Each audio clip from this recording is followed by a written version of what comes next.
Thanks for tuning in to the Urban Scope podcast. Back again with another Inside the Scope edition. And today, Inside the Scope, I will have the rapper Wale, the DMV native.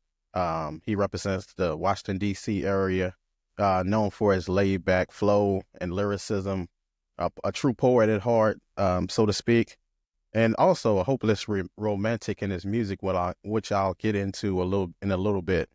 Um, so, music is about telling a story or portraying a character. It's similar to Hollywood. These artists kind of they illustrate a picture for you, or they illustrate a person for you, or simultaneously um, illustrate both of them. So Wale's no different than Biggie.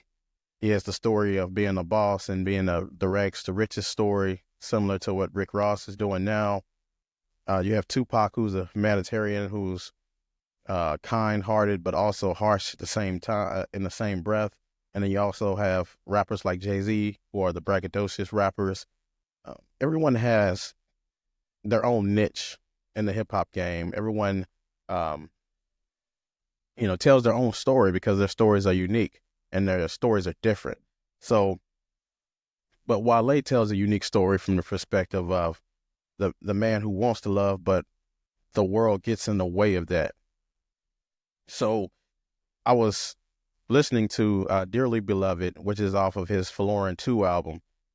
Now, Dearly Beloved is a very short song, but a very impactful song and a very great song. But it seems like a lot of the songs now that are of highest quality are shorter songs, maybe because they're just so much information in such a short amount of time, I believe.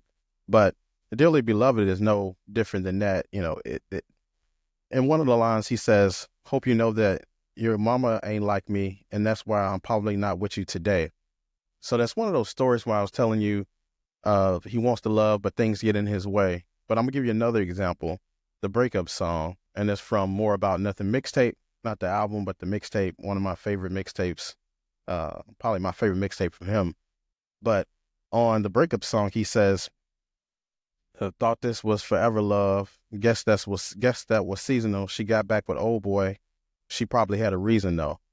So that's another one of those situations where he brings up where it seemed like he wanted to be in love, but the ways of the world got in the way. Which, I mean, to some degree, every artist have those elements, but it seems like Wale focuses on those elements because his rap style is not being off the toughest or being the best or being braggadocious. His stuff is more about love, and his raps are more about societal issues too. And I addressed this with the last artist that I covered, Tupac, how he addresses these societal issues. But people don't realize that Wale is one of those underrated artists that paints that picture of societal issues. When you think about songs like Girls on Drugs, which he addresses the substance usage problem in America and how sometimes, people fall back on that as a in lieu of therapy. When you think about the song that he had called Shades, which is off his his debut album, Attention Deficit, it addresses the colorism in the Black community, the preference of being lighter skinned and what that means for the culture and what it means for society. Probably not as much as today, but to some degree it still exists. Or Contemplate, which addresses mental health all the way around. It's a very strong song, and I will cover that in my rewind edition when I cover the Attention Deficit album. So you'll get a more in-depth analysis on that Contemplate song. That Contemplate song was probably one of my favorite songs. It had Rihanna uh, uncredited on the song singing the hook, and Wale was just giving us an autobiography of this mental health situation in America at that time, but it's probably even worse now than what it was. Um, but Wale as an artist had legendary hooks. Well, when you think about these hooks, or you go back to these different hooks, now he had legendary artists on them, and some actually didn't, but they had legendary hooks regardless. So when you think about Neo, Tired of Dreaming, Great song, excellent song. With his rapping, it made a perfect combo. Sam Do, the love hate thing, which is a Marvin Gaye sample. Sam Do is not really known in popular culture, but that what he did on that song was immaculate. The momentum from that song should have, shot him up the charts, but I don't. But it never did that. We talked about Rihanna, but her Rihanna on the Bad remix this time was, legendary because originally he had a bad song with Tierra Thomas, but then the remix came out with Rihanna and she just knocked it out the park. So it's just exponentially made the song more commercially successful. And then Jeremiah on That Way, another classic song from Wale again. So it's a lot of different pieces to Wale's music, but if I had to narrow it down, it's the societal issues that he addresses, especially mental health.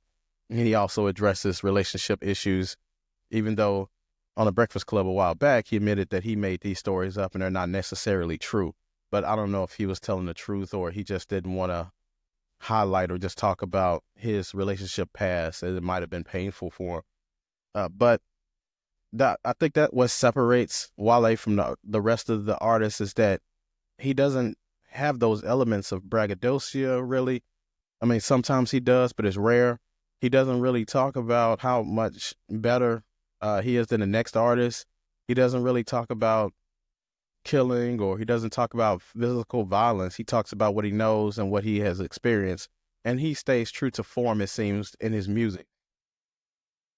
Um, but, that attention deficit album that he had, the solo album, it was very pivotal, I think, in his career, because before that, he was known for mixtapes. And of course, that solo debut album is going to set the tone for you. Because if the first album is not good, it won't look good for the rest of your career. But, it's some artists who didn't have great first albums, but went on to do better.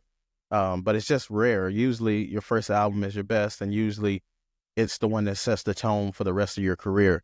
Wale is one of those artists because that first, well, I'll talk about it next on the Rewind edition, but he didn't do so well that first week. And this album hasn't done well as a collective. He wasn't commercially successful or more popular as he was after the first album. But he's top 10 lyricist, I believe, of his era. He's in that era with J. Cole, Drake, Kendrick Lamar.